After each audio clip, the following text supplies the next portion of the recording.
Só uma dúvida, no caso, só liga a câmera quando for apresentar ou precisa deixar no decorrer de todas as apresentações? Não, fica a critério de Só vocês. quando for apresentar.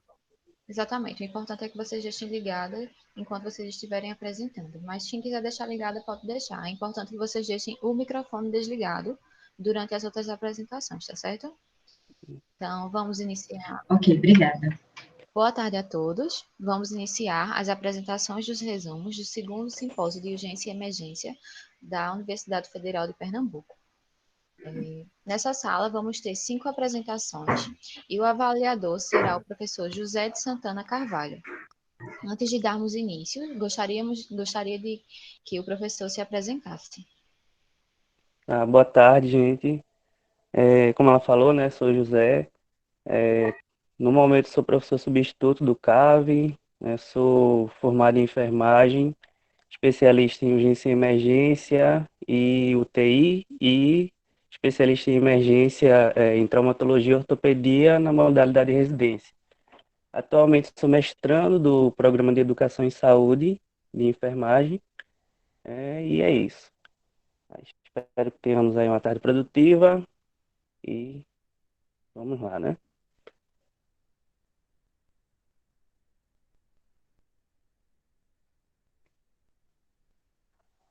Tá me ouvindo? Estou. Eduarda? Pronto. Pode falar. Boa tarde, gente. Então, vamos iniciar a primeira apresentação com o nome do apresentador principal, chamada Maria Tainá Silva, que vai apresentar o trabalho que é intitulado como Ansiedade ligada a condições de saúde vivenciadas na emergência cardiológica do PROCAP, UPE. Ela está presente? Estou aqui. Tá bom, Tainá. Veja só, você vai ter 8 minutos para se apresentar, eu estarei cronometrando seu tempo. Então, como já foi dito, você tem que deixar a sua câmera ligada enquanto você estiver apresentando e fique à vontade para apresentar. Boa sorte, tá certo? Certo. Obrigada.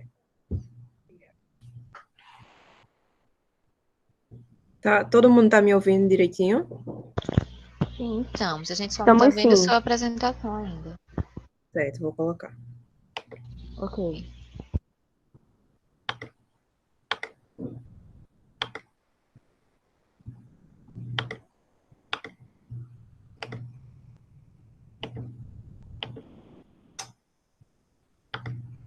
Conseguiram ver?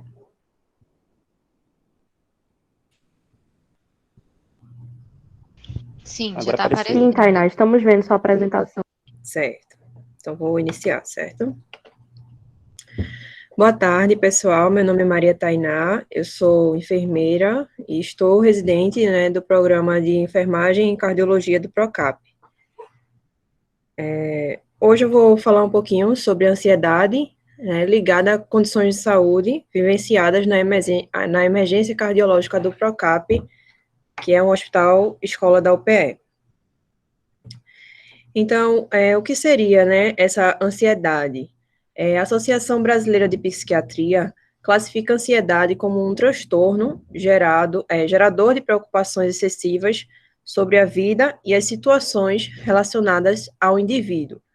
No contexto hospitalar, a ansiedade é uma emoção mais frequente quando relacionamos a pacientes cardiopatas. O coração, né, ele é conhecido como um órgão-alvo, um órgão central, e um dos órgãos mais importantes do corpo. Qualquer problema nesse órgão, ele é motivo de trazer medo, trazer alguns tipos de insegurança para essas pessoas que são acometidas com certas patologias nesse órgão. Os sintomas da ansiedade são característicos bem parecidos com as doenças cardiológicas, como a taquicardia, o aumento de suor, né, a sudorese excessiva, o aperto no peito e a dor no peito, e as palpitações, que uma hora ou outra os pacientes cardiopatas, eles são acometidos. E aí eu destaco a importância do profissional de enfermagem, né, presente juntamente com esses pacientes. É o profissional de enfermagem que vai estar lá para dar toda a assistência correta e orientar esses pacientes sobre tudo que vai ser feito, tudo que vai ser realizado durante o processo de saúde e doença dessas pessoas. E aí, o objetivo principal do meu trabalho é relatar a experiência vivenciada por residentes de enfermagem em cardiologia no contexto da atuação, no campo de atuação da emergência cardiológica aqui do PROCAP em relação aos pacientes que apresentavam algum tipo de ansiedade. E aí eu destaco aqueles pacientes que a gente chama de agudo, que é o paciente que chega com uma dor forte e ele tem que ser assistido naquele momento, né? Ele não pode estar esperando por muito tempo. E aí a metodologia trata-se de um estudo descritivo do tipo relato de experiência, desenvolvido nesse mês agora de julho, durante o rodízio prático do programa de residência multiprofissional em atenção cardiológica, dentro da emergência cardiológica do PROCAP, que é um hospital aqui da UPE, localizado em Recife, Pernambuco.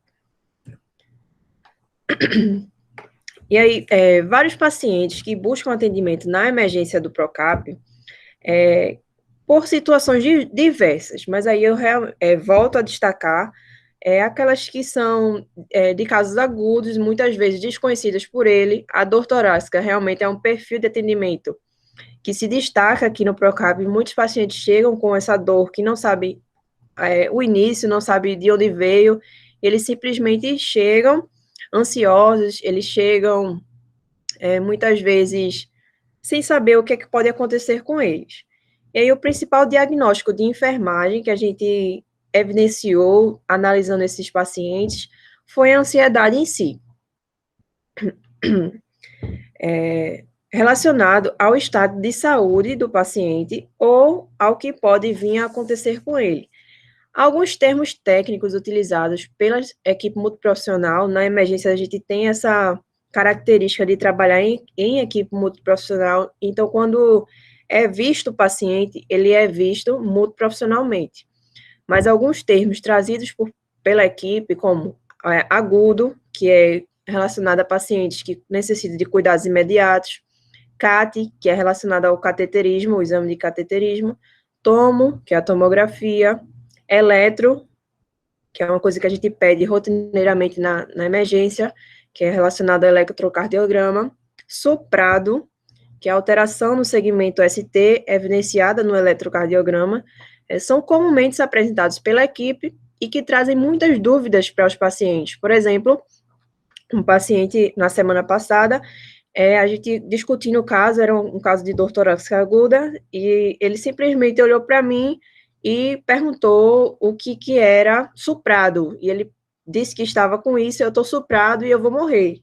Então, o meu caso é muito sério, eu vou morrer, e esse paciente começou a entrar em prantos, sabe? Na minha frente. E aí, evidenciando isso, eu sentei com os residentes e a gente meio que estabeleceu um protocolo de esclarecimento e de padronização de informações que deveriam ser passadas para esses tipos de atendimento. Né? É muito importante o profissional de enfermagem, isso faz parte do processo de enfermagem, a passagem de informação correta para o paciente. E aí a gente decidiu fazer essa padronização de informações visando a melhoria do entendimento, né, do paciente sobre a sua situação de saúde, sobre alguns exames que eles iriam realizar e sobre possíveis prognósticos após essa investida, né, na situação de saúde dele. E aí estabeleceu-se vários critérios de orientação que foram aplicados por meio de conversas com o paciente, quando necessário, e com seus familiares, que é outro ponto muito importante. O familiar, ele é um pico de ansiedade também muito forte, sabe? Então, todo o processo de cuidado tem que ser baseado no paciente e também no seu familiar. Acerca dos procedimentos que iriam ser realizados, a situação dele em tempo e espaço e os questionamentos que poderiam surgir diante desse paciente. Também orientar sobre medicações e exames que seriam realizados. Com isso, a gente visou diminuir a ansiedade e a situação causada pelo processo de doença. Concluindo, notou-se, né, grande benefício e autonomia do profissional de enfermagem diante das orientações sobre o processo de saúde e doença dentro da emergência cardiológica do PROCOP. Então, fica claro a necessidade de continuidade. Essa é uma coisa que a gente chamou muita atenção, porque todo mês roda um residente diferente lá na emergência. E a gente quer passar essa continuidade de informação, continuidade de processo, para que os próximos pacientes atendidos com as mesmas características possam ser beneficiados também. É para que se obtenha o conforto do paciente e, consequentemente, dos seus familiares. E ressalto a necessidade de pensar no paciente com respeito, entender a situação vivenciada por ele, acolher e prestar cuidados baseados em evidência. Muitas vezes a gente subjetiva, né, a dor do outro. Mas aí, volto a dizer, é muito importante você entender o processo de saúde e doença, entender e desmistificar realmente o que ele sente naquele momento. Aí, foi algumas referências que eu usei, e obrigada. Obrigada, Tainá, pela apresentação, e fica agora à disposição do avaliador. Parabéns, Tainá, pela apresentação, pelo trabalho. Acho que é uma temática importante, porque quando a gente está lá na linha de frente, a gente sempre fica um pouco muito mecanizado. Você chegar, fazer procedimento, os termos que a gente usa, às vezes, já é bem rotineiro na prática, mas não chega a gente a pensar que o paciente, por ele não entender o que significa alguns termos, e pela condição da doença que ele está ali no momento, aquilo poderia gerar mais ansiedade ainda, né? Isso. Achei interessante a abordagem que vocês fizeram. Eu queria saber só se teve uma quantidade de pacientes que vocês chegaram a coletar essa informação para saber esses termos que vocês destacaram aqui, ou se foi com os profissionais. Como é que foi isso? Não, a gente fez uma contagem de uma semana, mas não chegou a um N fixo, porque na emergência, sabe como paciente chegando a todo momento, e aí a gente não conseguiu registrar a quantidade exata, sabe? Só deu um período de uma semana. Sei. Aí conseguiram esses termos, né? Que foram os principais. Isso. Pronto, tá ótimo. Eu acho que seria importante também, porque a minha residência foi no HGV, né? E a gente também fez algumas atividades de educação continuada.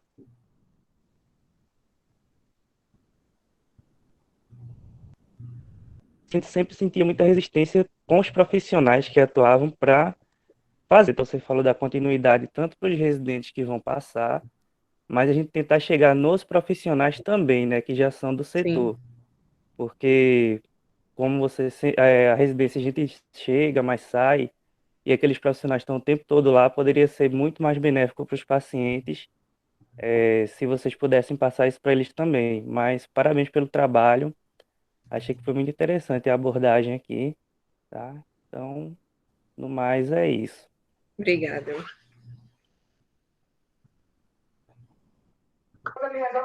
Ficou ótimo, Tainá. Agora, obrigado, professor, pelas ressalvas. Agora, quem vai estar apresentando é a Brenda Veríssimo Ferreira, que tem o título do trabalho como As práticas de enfermagem na emergência para a prevenção de infecções na corrente sanguínea através da venóclise. Brenda está aí?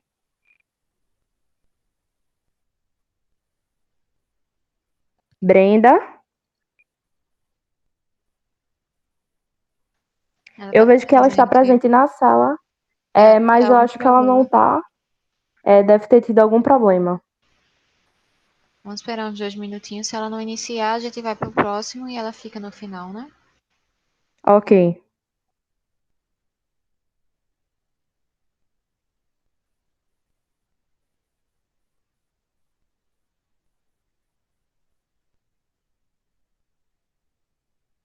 Luana, vamos fazer agora para que José Igor apresente o seu trabalho dele? Brenda No final a gente volta. Brenda tá aparecendo. Tá ouvindo, Brenda? Ela deve estar sem o fone. Ó. Vamos pular o trabalho para José Igor e depois a gente volta para ela novamente? Ela tá tentando falar.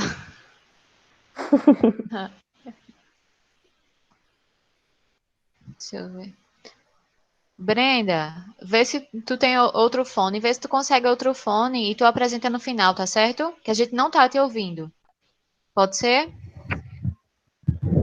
Pronto.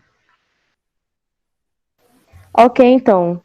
Então agora vai ser José Igor Oliveira de Lima, que tem como trabalho intitulado Cuidados de enfermagem a pacientes acometidos por infarto agudo do miocárdio, estudo de caso clínico. José Igor, você está aí? Sim, já estou aqui. Ok, então, você vai ter 8 minutos para apresentar e nós vamos estar contabilizando o seu tempo. Pode ficar à vontade para apresentar, tá certo? Certo.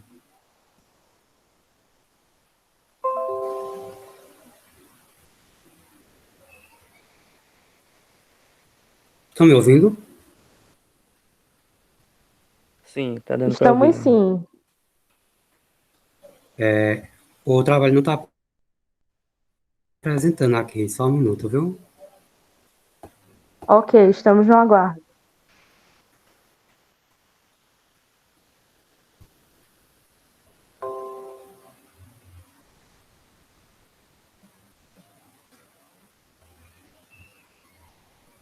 Não está aparecendo o trabalho aqui. Isso, o trabalho ainda não está aparecendo, só está mostrando que está apresentando, mas não está mostrando o slide. Você pode me explicar como que eu prossigo? Luana tem os slides de todo mundo. Se você está com dificuldade de apresentar, ela pode apresentar por você José e ir Igor, passando os slides de acordo com seus comandos. Pronto, seria Tu melhor. pode ir direto no PowerPoint. isso. A gente está vendo sua apresentação, entendeu? Você tem que É porque abrir a você não vê a apresentação. gente, mas a gente fica vendo. Abre lá onde estão os Tipo teus assim, a gente acaba. slides. Vai lá nos teus slides, abre lá. A gente vai ficar vendo. Tu não vai conseguir se ver, entendeu? Tu vai ver só a tua apresentação mesmo. Certo, eu já estou abrindo aqui. Abre a apresentação, aí tu expande ela e a gente vai estar vendo. Quando tiver tudo ok, a gente te confirma.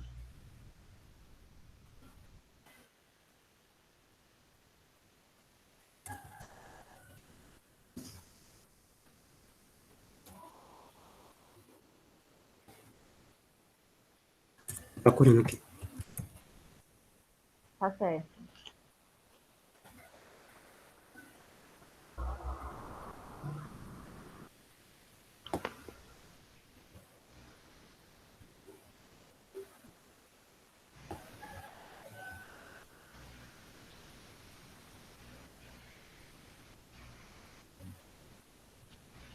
Tá abrindo.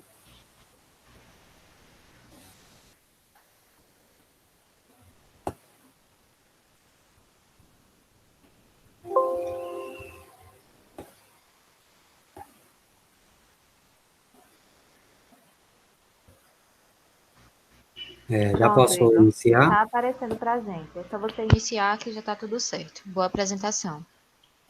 Obrigado. Então, boa tarde a todos.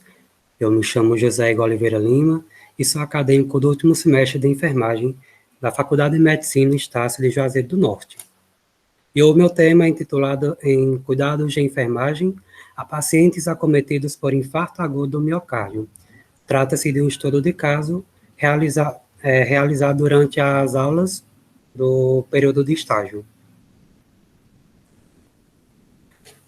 As doenças cardiovasculares, elas são consideradas as principais causas de morte no mundo inteiro. O infarto agudo do miocárdio é visto como a principal complicação miocárdica mais prevalente no Brasil, correspondente aí a um índice de 60% das mortes anuais no país. O infarto é ocasionado pelo acúmulo de gorduras no interior dos vasos, dando a este vaso um aspecto de fibra, resistência, impedindo de forma total ou parcial a passagem do sangue, levando a estes a morte dos cardiomiócitos, que são as células presentes nos vasos. Esse trabalho ele tem como objetivo descrever as principais formas de cuidados realizados e prestados pela equipe de enfermagem aos pacientes acometidos pelo infarto agudo do miocárdio. É um estudo descritivo e exploratório com abordagem qualitativa do tipo estudo de caso clínico e foi desenvolvido em uma unidade hospitalar de saúde pública no período de 20/10 a 14/11/2019, por meio de consultas de enfermagem em uma unidade pública. E os resultados. A gente está falando de uma paciente do sexo feminino de 53 anos de idade. Ela é procedente da cidade de Juazeiro do Norte e ela deu entrada no hospital com diagnóstico médico de infarto agudo do miocárdio sem sopro de ST em tratamento medicamentoso. Foi admitido no setor de outubro de 2019, proveniente do serviço de hemodinâmica, onde ela realizou cateterismo, evidenciando lesão arterial severa no ventrículo esquerdo, com déficit contrátil leve. Há 6 meses, a paciente sente dor precordial e retroesternal de forte intensidade, onde em uma escala de 0 a 10, ela refere que está com uma escala de 8, sem irradiação associada a náuseas, vômitos e sudorese. Refere ainda fazer uso de ácido acetil salicílico, monocordil, propanolol e captopril. A paciente é uma ex-tabagista, uma ex-etilista e também é ex-usuária de drogas. Ela verbaliza que a alimentação dela está está aceitável, porém de forma pouco, né? Ela não está se alimentando bem, está com sono noturno prejudicado, e o paciente se apresenta de forma corada, normotensa, normocárdica, epinéica, afebril, hidratada, anictérica, cianótica, e também estava consciente, orientado no tempo e espaço, com pupilas isocóricas e fotorreagentes, com a expansibilidade e simetria pulmonar preservada, ausculta pulmonar com murmúrios vesiculares positivos sem ruídos adventícios. Foi percebido ausculta cardíacas com bolhas normofonéticas em 2 tempos, sem sopro, e o abdômen estava globoso, flácido e indolor à palpação. O paciente mantinha acesso venoso periférico em membro superior esquerdo, com infusão de soro fisiológico 0,9% para hidratação. Mantém curativo oclusivo em quadrante inferior direito, local onde foi realizado o cateterismo, e essa ferida, esse curativo estava limpo e seco. Após as estratégias de cuidados planejados e elaboradas pela equipe de enfermagem do setor, percebeu-se uma evolução positiva no quadro da paciente. Verificou-se a normalização dos episódios de insônia, bem como a recuperação do estado nutricional, controle dos sinais vitais e melhora do estado mental com controle da ansiedade, além da melhoria do repouso da paciente. Com isso, conclui-se que a assistência de enfermagem da equipe como um todo, por meio da realização correta dos protocolos assistenciais da patologia, visa impedir que o paciente adquira sequelas graves ou permanentes, além de conferir a este paciente uma oportunidade de recuperação rápida e eficaz. E este estudo, ele contribui para a equipe de enfermagem, facilitando a tomada de decisão, né? Uma vez que esses pacientes, eles precisam fazer uso do trombolítico o mais precoce possível, o mais rápido possível, especialmente, ou preferencialmente, até os 70 minutos após o início dos sintomas.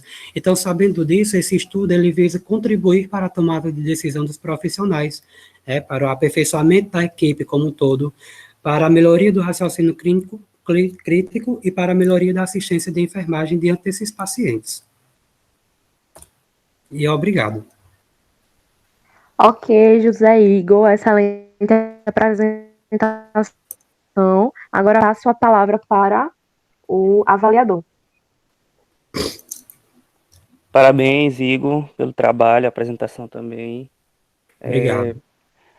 Acho que seria interessante também, como o seu objetivo era descrever quais eram, né, as principais formas de cuidado realizados pelos profissionais de enfermagem nesses pacientes de infarto, seria interessante na introdução também você falar um pouco sobre a assistência de enfermagem a esse tipo de paciente, né? Porque eu sei que é bem resumido, né? Como pede um resumo com uma certa quantidade de palavras, a gente fica um pouquinho limitado para poder construir, mas é interessante a gente colocar, porque como esse é o teu objeto de estudo, né, assistência de enfermagem a esses pacientes, aí seria interessante a gente colocar isso também na introdução, certo?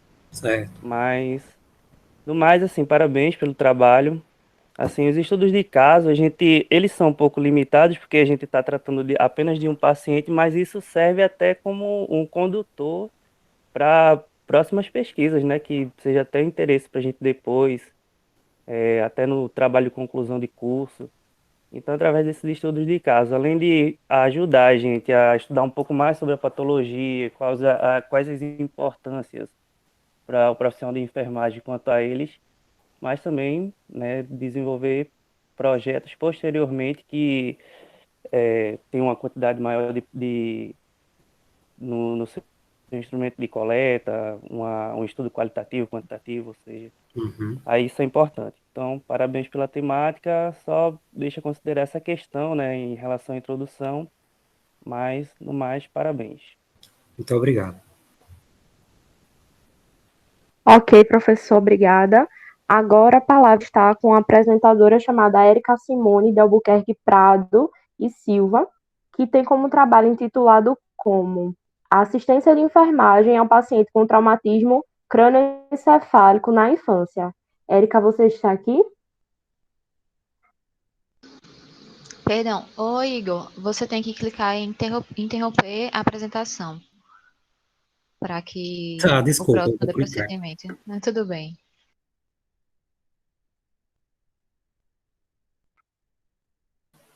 Pronto, já cliquei. Érica, agora é sua vez de apresentar. A Érica está aqui? Eu posso visualizar que ela está na sala, mas também acho que houve um erro.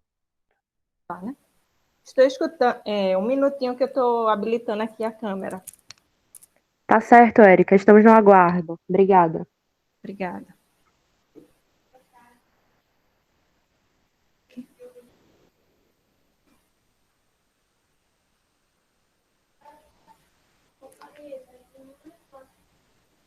Habilitar.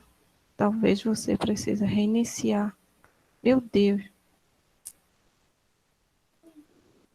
Érica, você pode, se você não estiver conseguindo, você pode sair da reunião e entrar novamente. E aí você libera essa parte de liberar Porque a câmera. tá. Aí não está conseguindo habilitar, Não. né? Você sai, aí entra novamente. Aí, enquanto isso, a gente dá seguimento à próxima A câmera. apresentação, tá certo? Ok. Ok, então. Depois de Érica, é Amanda de Jesus Cabral, que tem como trabalho intitulado Associações entre infecções pela Covid e o surgimento de urgências obstétricas. Amanda, você está aqui? Tá Nos ouvindo? aqui. Tá todo mundo Ok. me vendo e me ouvindo? Estamos sim. Você tem 8 minutos para apresentar e pode ficar à vontade, tá certo? Certo.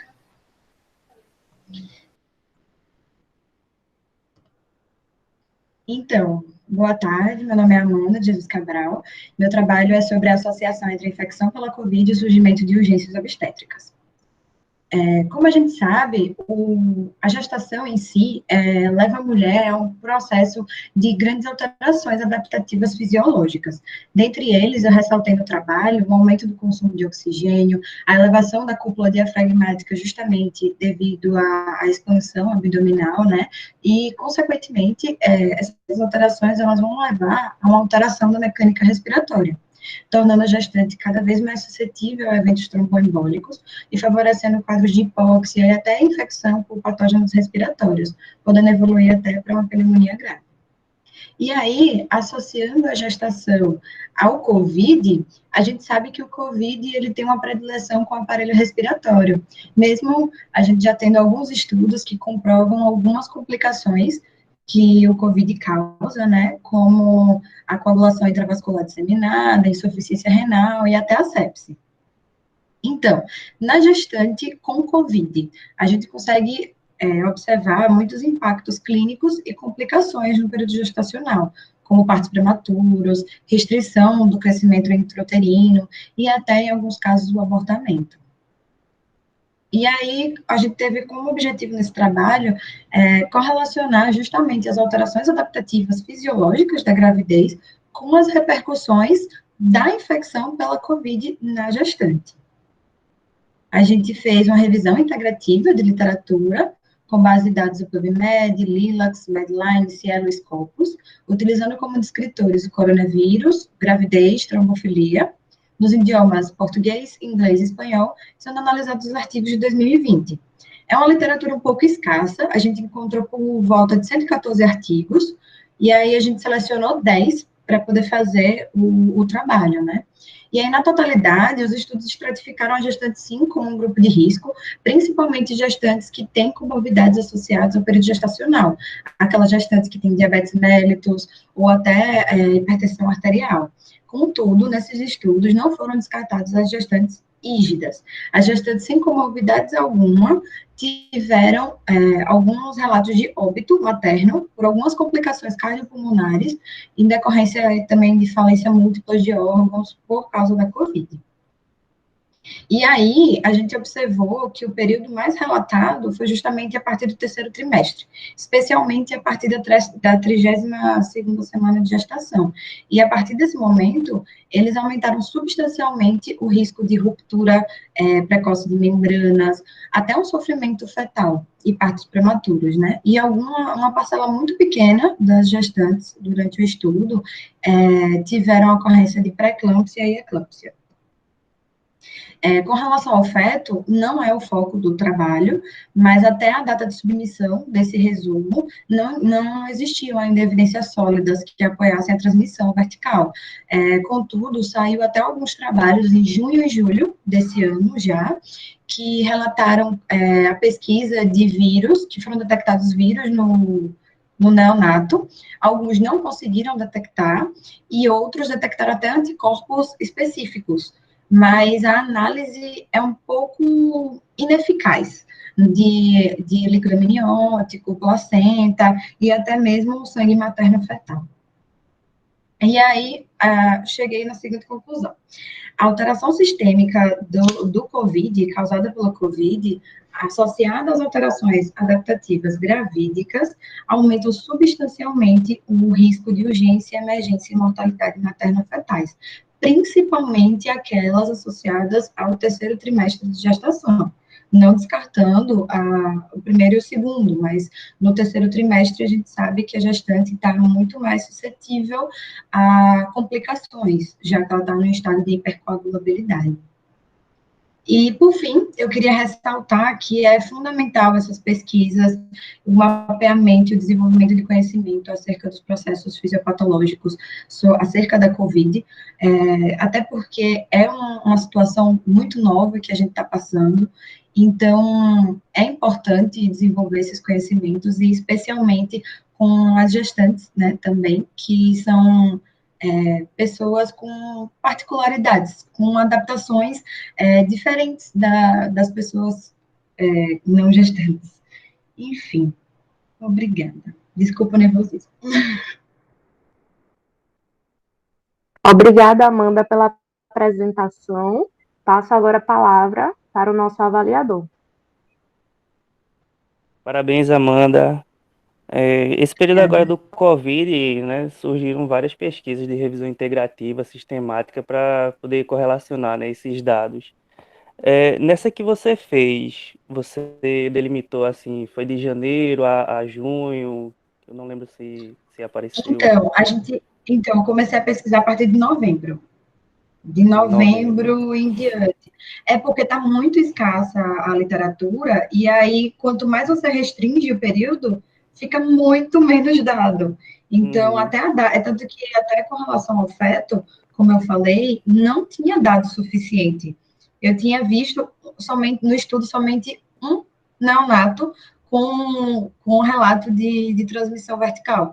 E aí eu estava lendo um artigo semana passada, se não me engano, já tinha saído um estudo de transmissão transplacentária, transcervical. Então, assim, tá bem, né?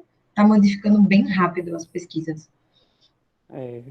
Como é uma coisa relativamente nova, né, que está aparecendo aí, todo dia você está vendo uma novidade, né? Exato. Mas assim, o seu trabalho eu gostei bastante, porque o seu objeto de estudo ficou bem claro, os resultados e a conclusão responderam ao objetivo dele. Só ficou faltando assim que eu achei que seria interessante você colocar os operadores booleanos que você utilizou junto com os descritores. A relação, Hum. né? AND, NOT, OR, porque aí quando a gente vai fazer Ah, a revisão integrativa, aí para a pessoa que está lendo o seu trabalho, se ele quiser reproduzir, aí seria interessante ele ver isso para quando ele colocar da mesma forma, ele ver quais os resultados que aparecem para ele, né? Quantos artigos. E aí depois a gente vai delimitando. Que você até colocou aqui, né? Que encontrou 114 artigos, e depois uhum, 10 foram selecionados. É porque como é um resumo, realmente fica um pouco limitado a gente acrescentar certas coisas. Mas é sempre bom a gente uhum. colocar, né? De acordo com esses operadores booleanos que eu fiz, eu encontrei 114. Aí após limitar pelo tempo, ou então após a leitura do resumo, do título, resumo, encontrei tantos, até o fim. Mas só alguns detalhezinhos que, se a gente fosse fazer um trabalho com uma apresentação maior, seria interessante colocar tudo isso. Mas, assim, no mais, tá ótimo. Parabéns pelo trabalho, né? E a temática é bem importante para o momento que a gente está agora, né? Principalmente relacionada à gestante. E é isso. Obrigada. Parabéns, Amanda. Agora, voltando para a apresentação de Brenda Veríssimo, que tem como trabalho intitulado As Práticas de Enfermagem na Emergência para a Prevenção de Infecções na Corrente Sanguínea através da venóclise. Brenda, você está aí, né? Já estou te vendo. Sim, sim. Estão me Fica... ouvindo? Estamos sim. Fica à vontade para apresentar, tá? Você tem 8 minutos para apresentar. E bom trabalho. Boa Muito apresentação. obrigada. Só um momento.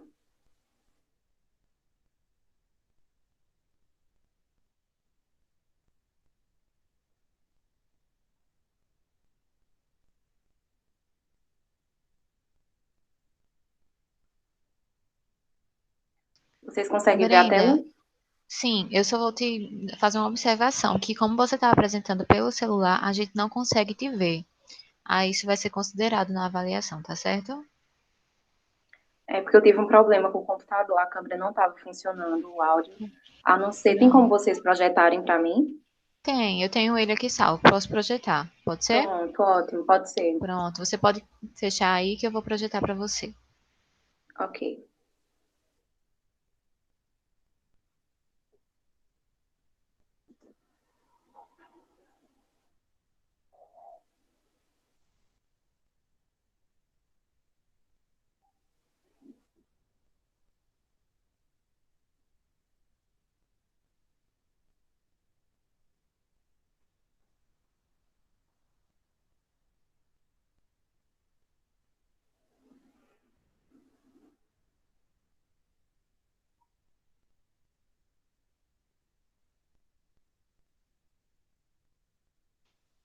Pronto, aí conforme for para passar o slide, você me avisa, tá certo?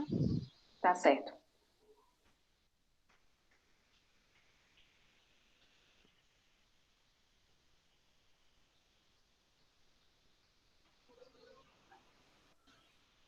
Tá aparecendo para vocês? Ainda não. Está sim. Agora. Agora sim. Espera só um minutinho, vou desligar meu microfone. Só um segundo.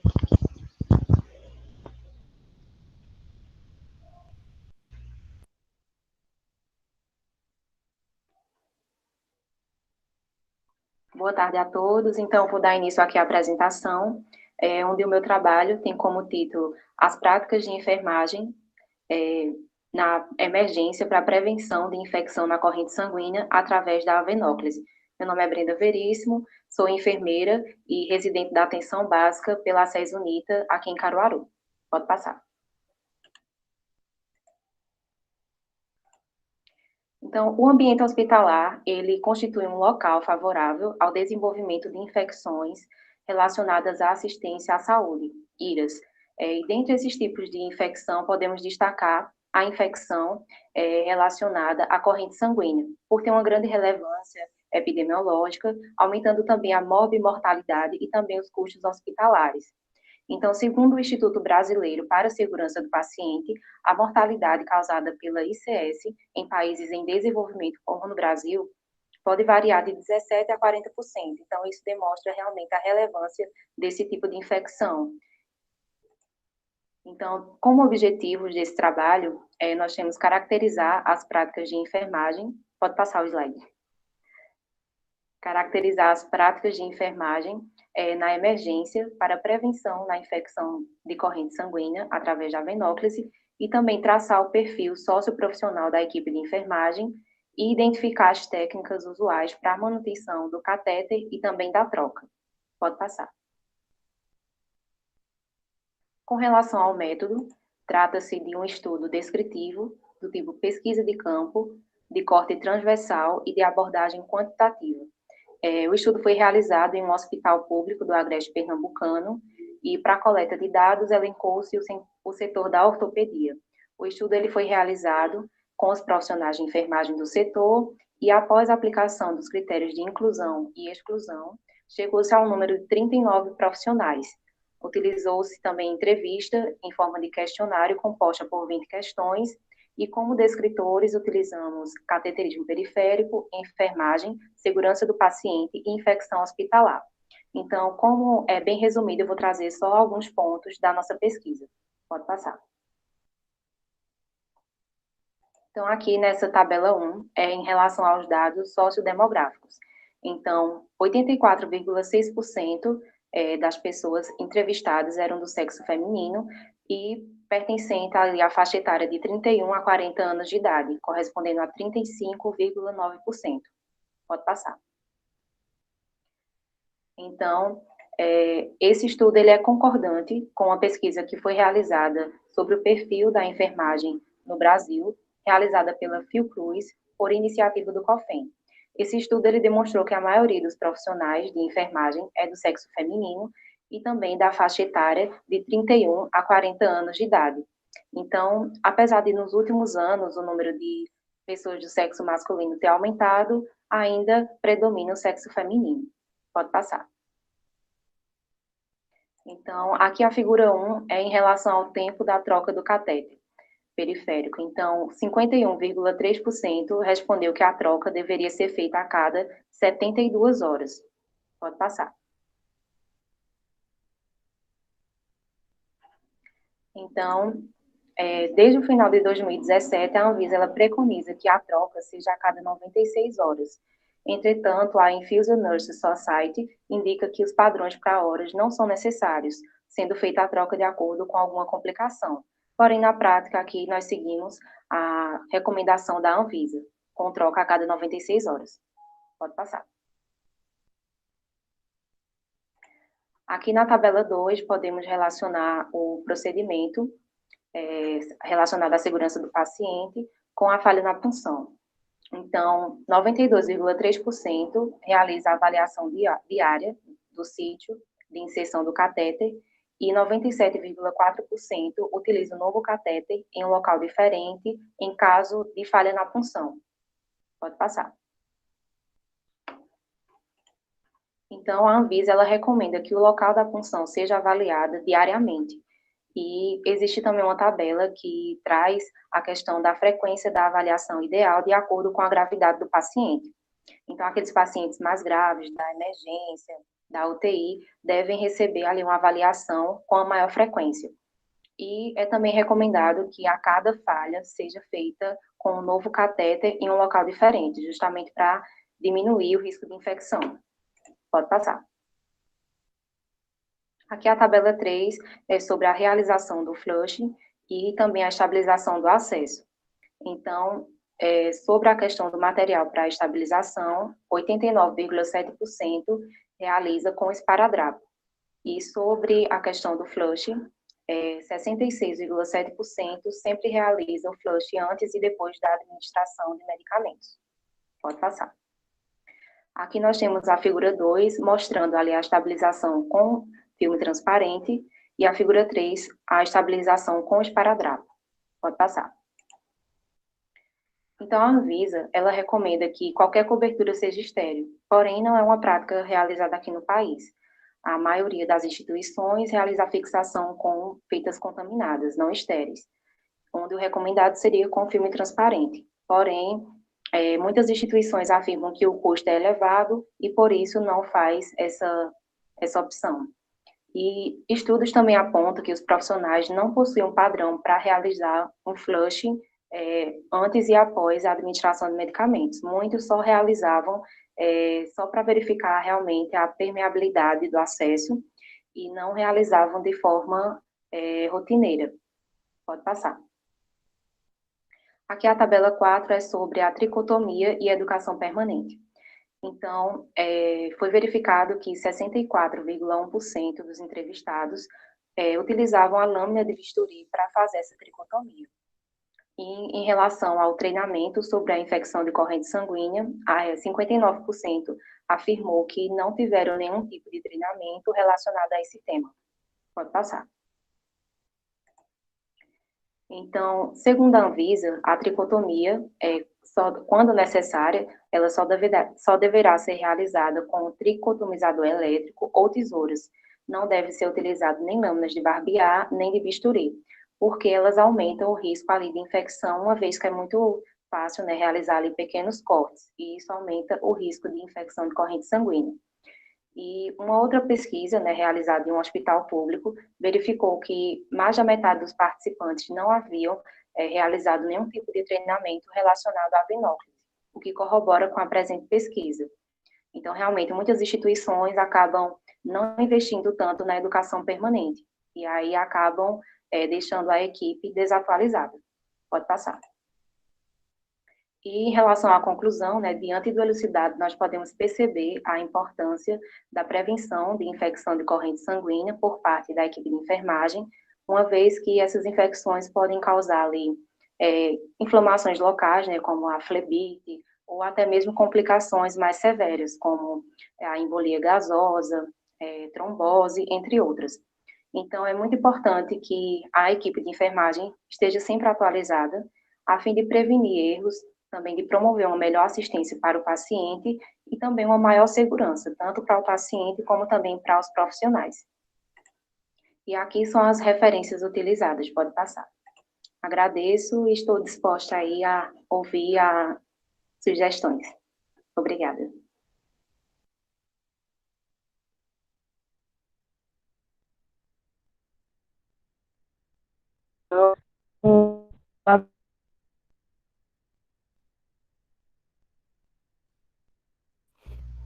Tá me ouvindo? Um pouco, Eduarda. Foi, deu uma travadinha. Professor. Parabéns, Ouvindo, Brenda. pode falar. Parabéns pelo trabalho. Eu vi que a tua pesquisa Obrigada. foi enviada para o Comitê de Ética, né? Foi um trabalho um pouquinho maior que você chegou a... os teus critérios de inclusão e exclusão, como é que foram? Que eu vi que você tinha selecionado, né? Mas acabou não dizendo quais seriam. Foi, devido ao tempo eu não coloquei, mas os critérios de inclusão ser profissionais de enfermagem, né? Enfermeiros, técnicos e auxiliares, estarem de plantão nos dias das coletas e também querer participar do estudo, porque muitos se negaram, afirmando que não tinham tempo ali para responder. Uhum. Quando a gente vai fazer pesquisa, principalmente na área, onde for, hospitalar, você fazer como profissional sempre tem um pouquinho de resistência, né? Devido a isso. Mas Isso. foi ótimo o trabalho que você fez. Vocês não chegaram a fazer assim correlações, né, entre educação em saúde, treinamento pela CCIH e desenvolvimento da infecção. Não chegaram a fazer comparações, não, né? Vocês Não, a mostraram gente só os só, dados, né? isso, a gente só questionou se eles tinham recebido algum tipo de treinamento relacionado à infecção de corrente sanguínea. E a maior parte afirmou que não, mas a gente não relacionou com a CCIH, não. Ah, certo. Porque, assim, é interessante também a gente fazer alguns trabalhos que a gente possa fazer alguma análise bivariada, multivariada, para a gente tentar correlacionar se tem, para a gente ver se tem alguma relação, né, entre o uso daquele material, o desenvolvimento da infecção, mas isso em trabalhos posteriores que poderiam ser feitos aí também. Sim, sim. Mas seu trabalho está ótimo, né? Teve como O trabalho de Amanda também conseguiu mostrar o objeto de estudo na introdução, o seu objetivo, sua conclusão e resultados, eles responderam ao objetivo. Então, parabéns pelo trabalho. Muito obrigada.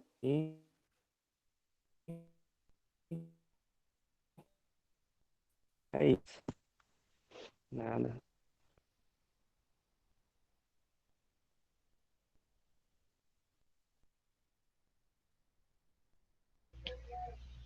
Pronto, agora é a apresentação de Érica. Você está aí, Érica?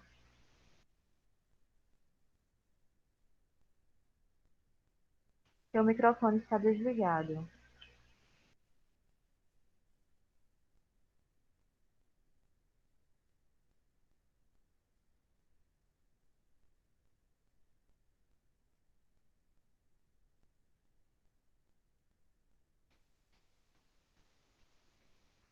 Érica, seu microfone continua desligado.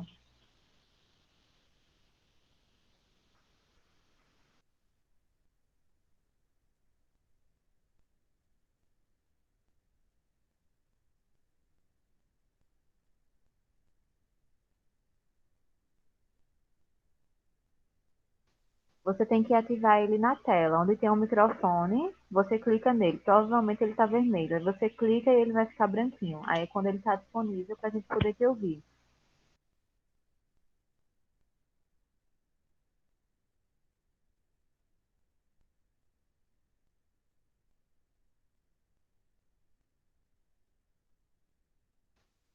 Você está me ouvindo?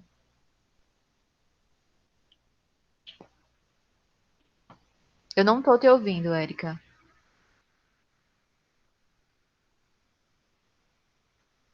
Érica, você está me ouvindo? Pessoal, eu vou tentar entrar em contato com a Érica aqui pelo WhatsApp. Só um minutinho, tá? Ok. Certo.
E agora, agora sim?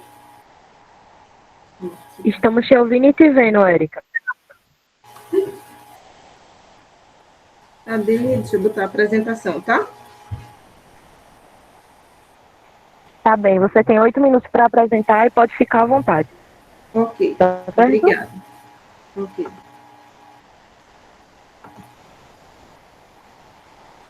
Tá aparecendo? A apresentação? Luana? Está sim, Agora Érica. sim. Pode iniciar e ficar à vontade. Ok. Boa tarde, meu nome é Érica, eu vou falar sobre assistência de enfermagem ao paciente com traumatismo craniano encefálico na infância. Tá? O TCE é uma disfunção cerebral causada por uma força física externa. Geralmente é ocasionado devido a um golpe violento na cabeça que acarreta lesões ou comprometimento funcional do couro cabeludo, crânio, meninges ou encéfalo, ocasionando danos cerebrais. E o TCE é um dos principais problemas de saúde pública causado por acidente de trânsito, mergulhos em águas rasas, agressões, queda e projeto de arma de fogo. E também é uma das principais causas de mortes e sequela em crianças. E a lesão mais comum na infância são a queda sobre a altura, né? Mesma altura e altura superior, acidente doméstico ou violência contra a criança. E esse acidente, esse trauma, ele tem um alto índice de internamento hospitalar, com a taxa de mortalidade de 75% a 97%. E os sinais e sintomas do TCE são o desmaio, o sangramento pela boca e nariz, perda de consciência, dor de cabeça intensa, sonolência, alteração na visão e fala. E a gravidade ela é avaliada através da escala de Coma de Glasgow, que ela é classificada em leve, que vai de 13 a 15, moderado, que vai de 9 a 12, e a grave, que vai de 3 a 8. E nessa escala de Coma de Glasgow é avaliado os parâmetros de abertura ocular, resposta verbal, resposta motora e reatividade pupilar. Então, dessa forma, a equipe de enfermagem deve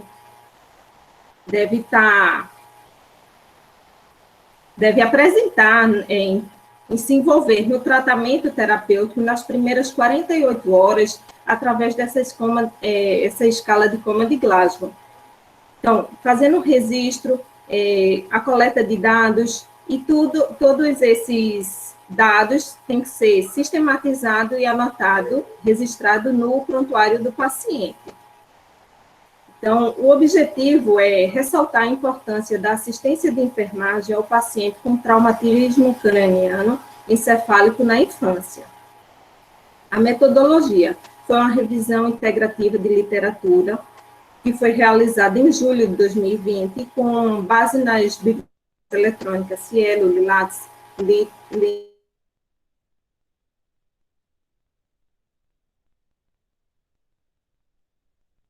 encefálico e infância. Foi encontrado 262 artigos e 7 foram selecionados para amostra. A palavra-chave foi assistência de enfermagem, o TCE e infância.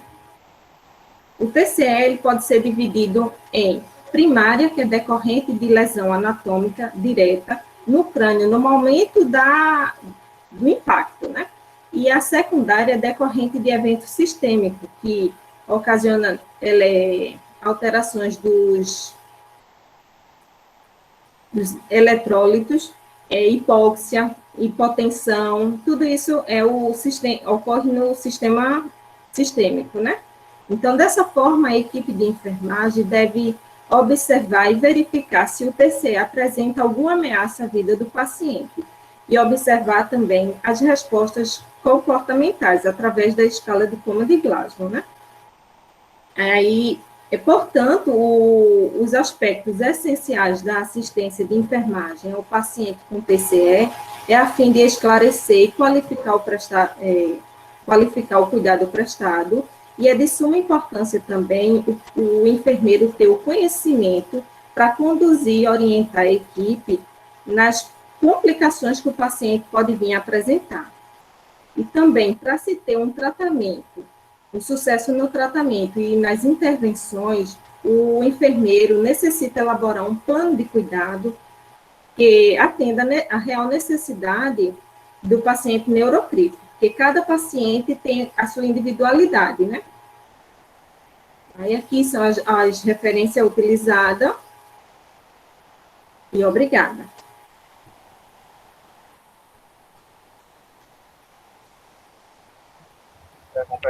Obrigado, Érica, pela apresentação. Passo a palavra para o avaliador, tá certo? Certo.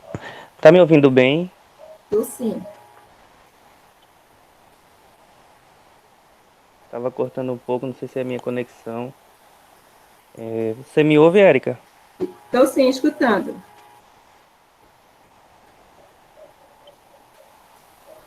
Bom, parabéns pelo trabalho. Foi uma revisão Obrigada. integrativa também, né, que você fez. Isso.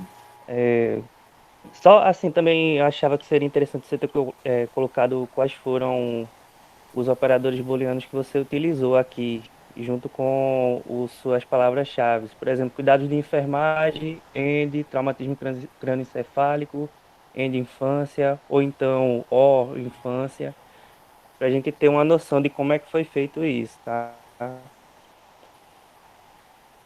Delimitou aqui qual foi o período que utilizou, né? Também foi Foi importante. em julho. Que foram artigos abertos. Uhum. Você fez a pesquisa em julho, mas utilizou de 2011 a Isso, 2015, né? exatamente. Isso. Aí seria bom também, assim, quando você colocar seus critérios de inclusão e exclusão, dizer qual motivo que utilizou esse período de 2011 a 2015, sabe? Porque se teve alguma atualização da escala ou algo do tipo, aí isso é importante a gente colocar também. Eu não citei no trabalho, né? Mas a atualização que teve foi agora da ETH, né? Que foi que justamente eles incluíram a reatividade pupilar, né? Eles incluíram na escala, né? Certo. Aí como a gente está no ano 2020, também seria bom ter sido, seu trabalho ter abordado até, né, nos últimos 5 anos, por exemplo, ou então nos últimos 10 Certo. anos, porque para a gente pegar trabalhos mais atuais também. Ok. Mas fora isso, parabéns pela pesquisa. Você conseguiu colocar aqui na sua introdução, falou um pouco sobre a assistência de enfermagem. Os seus resultados do que você encontrou, eles falavam um pouco sobre essa assistência de enfermagem relacionada ao traumatismo crânioencefálico ou só falava no geral qual era esse tratamento que tinha? Se falava. Sim, os artigos que você encontrou, ele dizia qual era a assistência de enfermagem que era prestada para esses pacientes. Sim, a gente deveria estar observando, né, e verificando se justamente esse traumatismo craniano ocorria algum risco à vida do paciente, né? Então, para isso, a gente teria que ter aquele parâmetro para estar avaliando a cada 3 horas ou menos, a gente avaliar o paciente para ver se ele estava evoluindo bem ou não, para haver a modificação na implementação, no planejamento do cuidado dele, para se ter uma evolução, para o quadro dele evoluir bem. Uhum, entendi. Que quanto à conclusão. E quanto ao seu critério de exclusão, o que é que você utilizou para não utilizar certos artigos? Os que não foram incluídos, o que eu excluí, porque nos que eu selecionei, geralmente eles estavam falando a mesma coisa, entendeu? Aí por isso que eu não utilizei eles. Bom, então tá bom. Parabéns. Obrigado pela apresentação. Parabéns pelo seu trabalho e apresentação. Obrigada. É isso. Tchau. Com Bom, isso, meninos, eu passo a palavra para nós finalizamos. vocês. Com isso, nós finalizamos a apresentação de todos os trabalhos. Obrigada a presença de todos, obrigada ao nosso avaliador, professor, muito obrigado por tudo, tá certo? E a apresentação dos trabalhos ficou excelente, pessoal. Parabéns para todos. Passo a palavra para a Luana. Então, pessoal, parabéns a todos. As apresentações foram ótimas. Quero agradecer ao professor novamente pela disponibilidade. Muito obrigada. E queremos também reforçar que as palestras vão ter início às 17h30. Então, é fundamental a presença de vocês. E é isso. Muito obrigada pela participação no segundo simpósio de urgência e emergência da UFPE. Estão liberadas. Obrigado, tchau. Obrigada, boa tarde. Tchau, gente. Obrigado. Até mais. Obrigada. Boa Boa tarde, gente. Tchau, tchau.